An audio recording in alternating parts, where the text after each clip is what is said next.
নমস্কার, আমি ভাগ্যশ্রী। আর এই মুহূর্তে আমার সঙ্গে রয়েছেন বিশিষ্ট একজন মডেল, যিনি মডেলিং করেন এবং ওনার নাম হচ্ছে জয়তী দত্ত। তো ওনার কাছ থেকে রাজ্য রাজনীতির যে বিষয়গুলো আমাদের চোখের সামনে ফুটে উঠছে, সেই বিষয়ে ওনার সামনে কিছু কোশ্চেন আমি রাখতে চলেছি এবং ওনার মতামতটা জানার জন্য ওনার কাছে আর কি এই প্রশ্ন রাখছি। তো যেটা শোনা যাচ্ছে যে যোগেশচন্দ্র ল কলেজে আমাদের এই পশ্চিমবাংলায়, যেখানে সরস্বতী পুজোকে কেন্দ্র করে আহ হই হুল্লোড় আনন্দ এবং সরস্বতী পুজো মহা ধুমধামের সাথে পালিত হতো, সেই পশ্চিমবাংলায় যোগেশচন্দ্র ল কলেজে দেখা গেল যে সরস্বতী পুজোকে কেন্দ্র করে বিবাদ, এবং সেখানে সাব্বির আলী বলে একজন তৃণমূল ছাত্র নেতা, যে কিনা মুসলিম, সে কিন্তু এই বিবাদটা করেছে এবং ধর্ষণ এবং খুনের হুমকি পর্যন্ত দিয়েছে। কি বলবেন? বাংলা এখন কি চলছে? বাংলা এখন অরাজকতা চলছে। যেটা এই যোগেশচন্দ্র কলেজ, ল কলেজ, মুখ্যমন্ত্রী নিজের কলেজ। তো সেখানে একটা সাবির আলী, ছাত্র নেতা সাবির আলী, তো সেখানে হুমকি দিচ্ছে সরস্বতী পুজো বন্ধ করে দেওয়ার জন্য, বাধা দিচ্ছে। যেখানে ছাত্রছাত্রীরা সরস্বতী পুজো করতে চাইছে, সেখানে উনি বাধা দিচ্ছেন। উনি কে? সাবির আলী কে? যে বাধা দেওয়ার কে? সেখানে কোর্টের অর্ডার নিয়ে পুজো করতে হচ্ছে। সেখানে কোর্টের অর্ডার, আজ যদি আমি আমার বাড়িতে পুজো, তাহলে আমাদেরও কোর্টের অর্ডার নিয়ে পুজো করতে হবে। শাক বাজাতে গেলেও কোর্টের অর্ডার নিতে হবে। সবকিছু পুজো করতে গেলেই কোর্টের অর্ডার দিতে হবে। কেন? সেটা কেন হবে?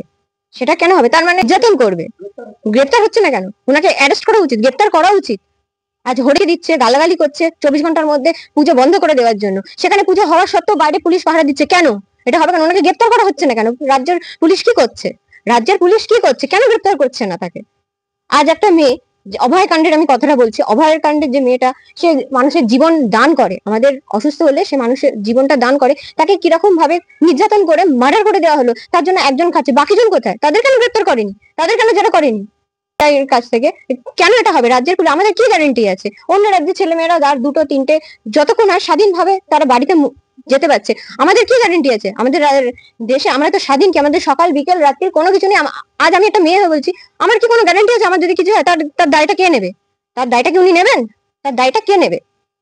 আর যদি আমার কিছু হয়ে যায়? অভয়ার বাবা মাকে তো বেলাগাম আক্রমণ করা হচ্ছে শাসক দলের নেতাদের কাছ থেকে, যেটা শোনা যাচ্ছে যে ওনারা নাকি টাকা চাইছেন, টাকা দিলে নাকি ওনারা চুপ করবেন। এই বিষয়ে আপনি কি বলবেন? এই বিষয়ে এটা তো পুরো একটা অত্যাচার করছে তাদের মা বাবার উপর।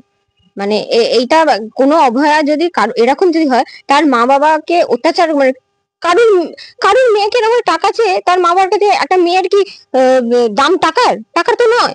আমিও তো একটা মেয়ে। আর যদি আমার কিছু হয়, আমার মা বাবা কি টাকা দিলেই মুখ বন্ধ করে দেবে? কখনোই না। একটা মেয়ের দাম কখনো টাকা দিয়ে বিক্রি করা যায় না। একটা মেয়ের খুন হয়েছে, সেখানে বাবা মা প্রতিবাদ করবেই। টাকা দিয়ে তো তাকে সেটা বুক চাপা দেওয়া যায় না, না। এটাই আমি বলবো, যে টাকা দিয়ে কখনোই কোনো কিছু করা যায় না। তাদের মেয়ে, তারা প্রতিবাদ করবে, তারা তাদের যেটুকুনি বলার তারা বলবে।